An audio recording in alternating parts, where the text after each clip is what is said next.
कैसे हो आप सब लोग।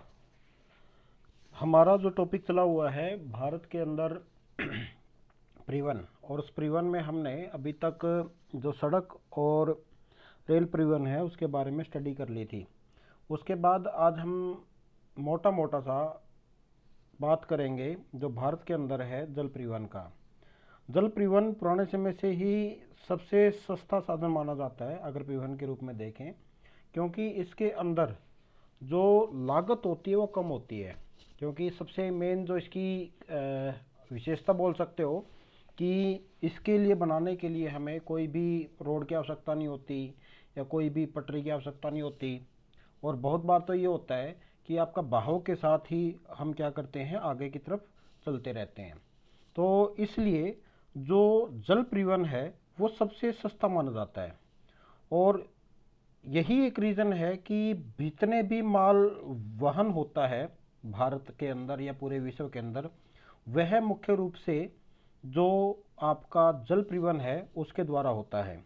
अगर हम देश के जल मार्गों की बात करें तो उसको हम बोलते हैं इनलैंड वाटरवे, जिसको हम अंतल स्थलीय या आंतरिक जलमार्ग बोलते हैं, और दूसरा बोलते हैं ओशियनिक रूट, जिसको हम समुद्रीय मार्ग या महासागरीय मार्ग के नाम से जानते हैं। ठीक है।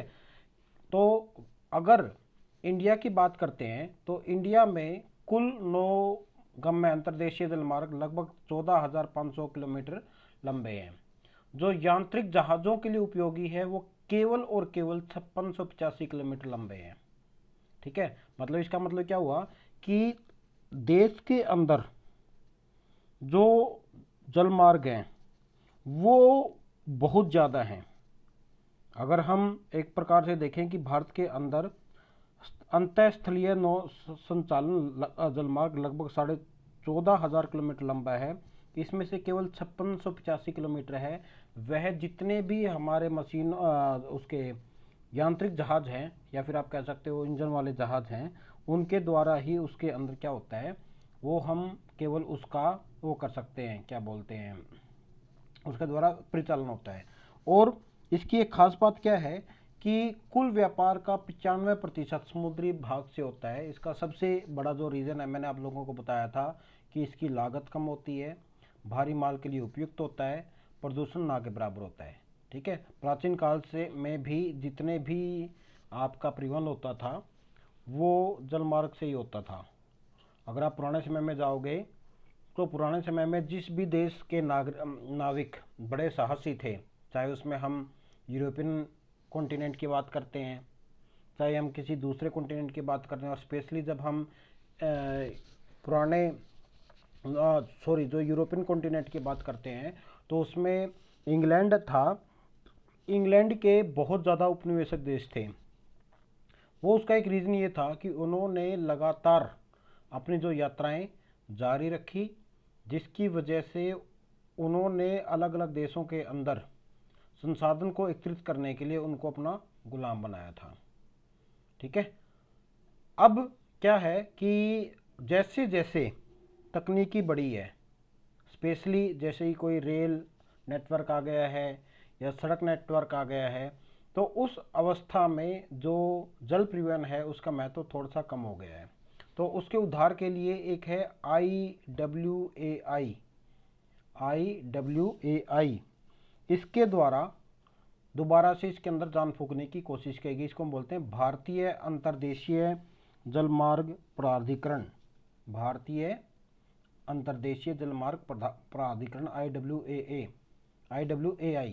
ठीक है। इसको हम बोलते हैं जो केंद्रीय अंतर्देशीय जलमार्ग प्राधिकरण है, उसकी स्थापना 1987 के अंदर हुई थी। हम यहाँ पे IWAI की बात नहीं कर रहे हैं, यहाँ पर हम सेंट्रल इनलैंड वाटरवेज अथॉरिटी की बात कर रहे हैं। 1987 में की गई थी। इसका मुख्यालय कलकत्ता में है। जबकि भारत के अंदर जो अंतर्देशीय जलमार्गों के विकास, रख रखाव तथा नियमन के लिए सन 1986 के अंदर स्थापना की गई, जिसको अगले ही साल एक निगम का दर्जा दे दिया गया। ठीक है। इसको बोलते हैं इंटरलैंड वाटरवे अथॉरिटी ऑफ इंडिया, और जो इसका मुख्यालय है वो नोएडा के अंदर है।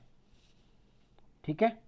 इसके अलावा इसकी कुछ एक इसकी जो मुख्यालय है, क्षेत्रीय कार्यालय है, वो आपके पटना, कोलकाता, गुवाहाटी और कोची के अंदर पाए जाते हैं।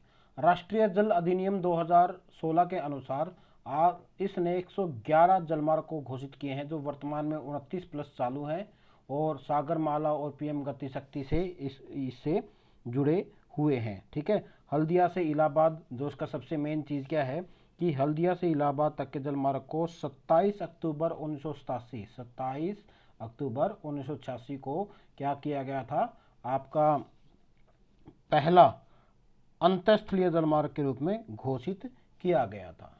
ठीक है, उसके बाद जो नेक्स्ट आता है प्रमुख राष्ट्रीय जलमार्ग की अगर हम बात करते हैं तो उसमें जो आपका आता है, पहला है नेशनल वाटरवे नंबर 1, जो ये है आपका इलाहाबाद से लेके हल्दिया तक लगभग 1620 किलोमीटर लंबा है और इसको 1986 के अंदर क्या किया गया था, जलमार्ग घोषित किया गया था।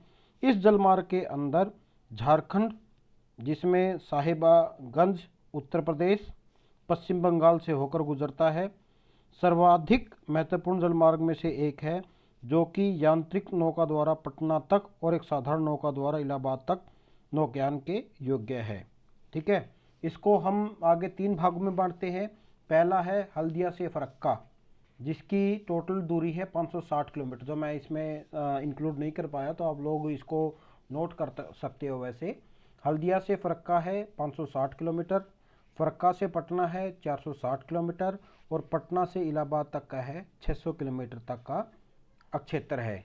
इसमें एक जो इंटरेस्टिंग बात है, वो इंटरेस्टिंग बात ये है कि फरक्का से में गंगा नदी पर 25 मीटर ऊंचा बांध बनाया गया था।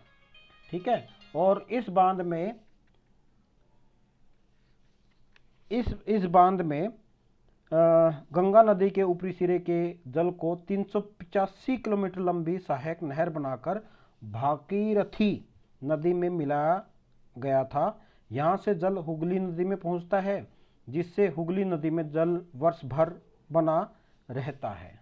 तो ये किसका एक है कि फरक्का नदी के ऊपर जो 25 मीटर ऊंचा बांध बनाया गया था, जिसमें जो आपकी गंगा की जो ऊपरी नहर है, जिसको हम बोलते हैं भागीरथी नदी है, उसमें मिलाया गया था और हुगली नदी में इस वजह से 12 महीने है, वर्ष भर है, पानी रहता है। ठीक है, उसके बाद जो सेकंड आता है आपका नेशनल वाटरवे नंबर 2, जो कि ब्रह्मपुत्र नदी पर सदिया से धुबरी के बीच में है।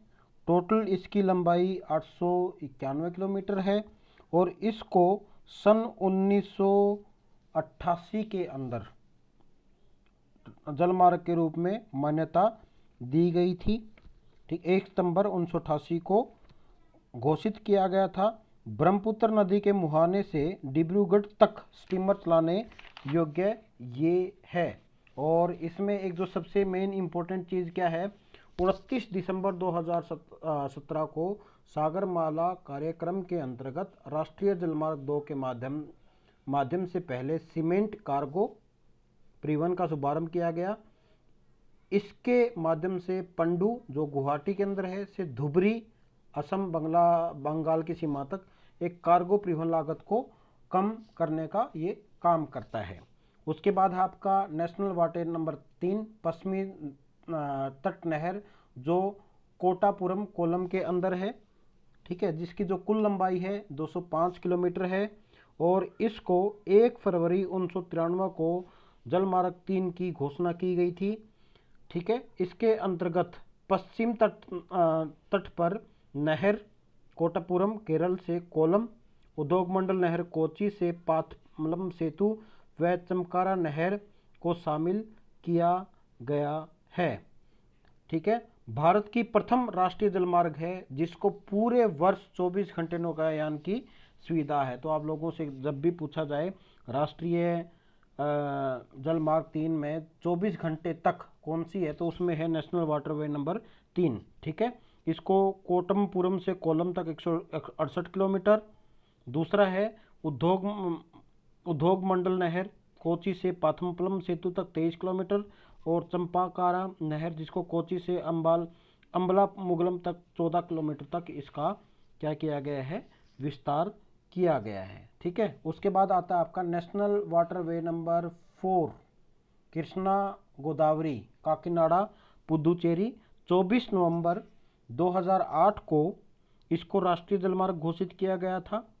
4 के अंतर्गत भद्राचल में से राजमुंद्री के बीच गोदावरी नदी के जलमार्ग को, वजीराबाद से विजयवाड़ा के बीच कृष्णा नदी जलमार्ग को तथा काकीनाडा से पुदुचेरी के बीच नहर जलमार्ग को शामिल किया गया है। इसकी जो कुल लंबाई है वो है आपकी 1095 किलोमीटर लंबी है।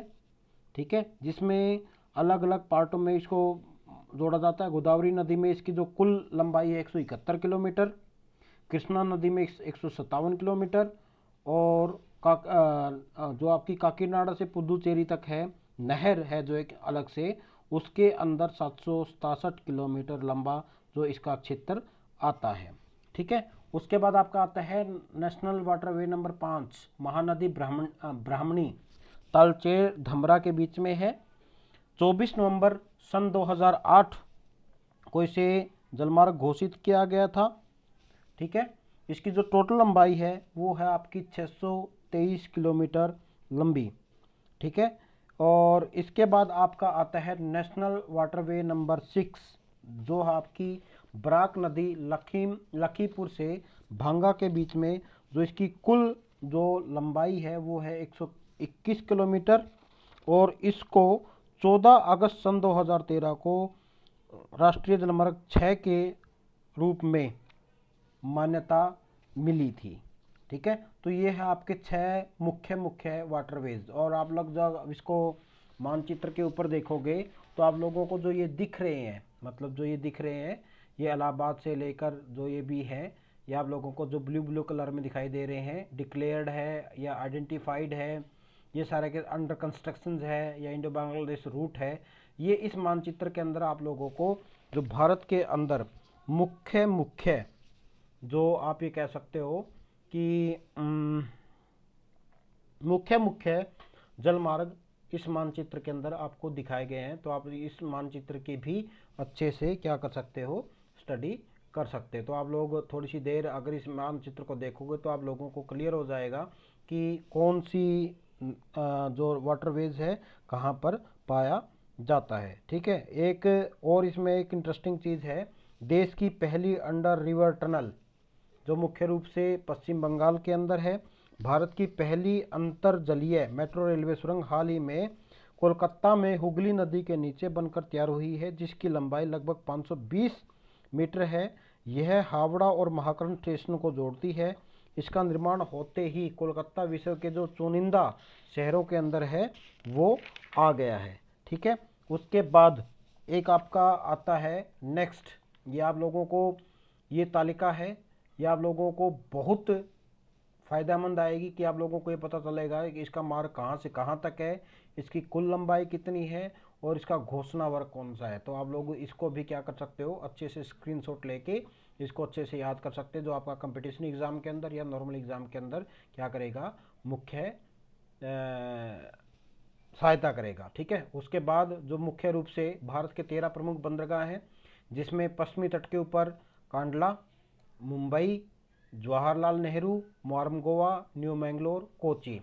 पूर्वी तट के ऊपर चेन्नई, एन्नौर, तूतीकोरिन, विशाखापट्टनम, पारादीप, कोलकाता और हल्दिया, और अन्य में पोर्ट ब्लेयर आता है अंडमान की।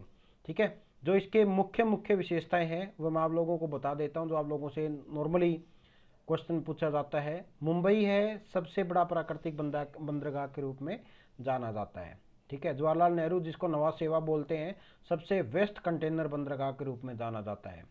कांडला है सबसे बड़ा मात्रा में कार्गो यहाँ पर आते हैं। ठीक है, ये आपका क्वेश्चन बहुत बार पूछा जाता है। कोची अरब सागर की रानी के रूप में विख्यात है। उसके बाद चेन्नई सबसे पुराना कृत्रिम बंदरगाह है जो जिसकी स्थापना 1859 के अंदर हुई थी। विशाखापट्टनम सबसे गहरा बंदरगाह के रूप में जाना जाता है। ठीक है, सागरमाला परियोजना है कि उसमें क्या है कि बंदरगाहों का आधुनिकीकरण और तटीय विकास करना इसकी मुख्य जो ध्येय था, जिसका लक्ष्य क्या है कि 12 स्मार्ट शहर और 7500 किलोमीटर तटीय सड़कों का निर्माण करना है। इसका लाभ क्या होगा? जीडीपी में 2% वृद्धि संभावित मानी गई है। इसमें जो एकीकरण है, जलमार्ग प्लस बंदरगाह प्लस रेल और सड़क, इनको आपस में इंटरकनेक्ट करना है ताकि ये सभी एक दूसरे का फायदा उठा सके। उसके बाद अंतर्देशीय जो जलमार्ग है वो सस्ता है, पर्यावरण अनुकूल और विकल्प है। प्रमुख बंदरगाह भारत का वैश्विक व्यापार की रीढ़ की हड्डी माना जाता है। लगभग 111 नेशनल वाटरवेज प्लस सागरमाला में जो क्षमता की वृद्धि है उसका लक्ष्य रखा गया है। तो ये है आपका भारत के अंदर जल परिवहन के मुख्य मुख्य बिंदु। आप लोग इसको याद करके, आप लोग इसको पढ़ के एक अच्छी कंपटीशन की तैयारी भी कर सकते हो और आप लोगों की जो अंडरस्टैंडिंग है वो भी बढ़ेगी। आप लोगों को वीडियो कैसी लगी कमेंट बॉक्स में ज़रूर बताएं। चैनल को सब्सक्राइब कर लें, अपने दोस्तों के साथ शेयर करें और थोड़ा सा आप ये मानो सहयोग करें ताकि मैं भी आप लोगों के लिए अच्छा अच्छा कंटेंट लेके आऊँ। बहुत बहुत धन्यवाद। कल मिलते हैं एक नई वीडियो के साथ।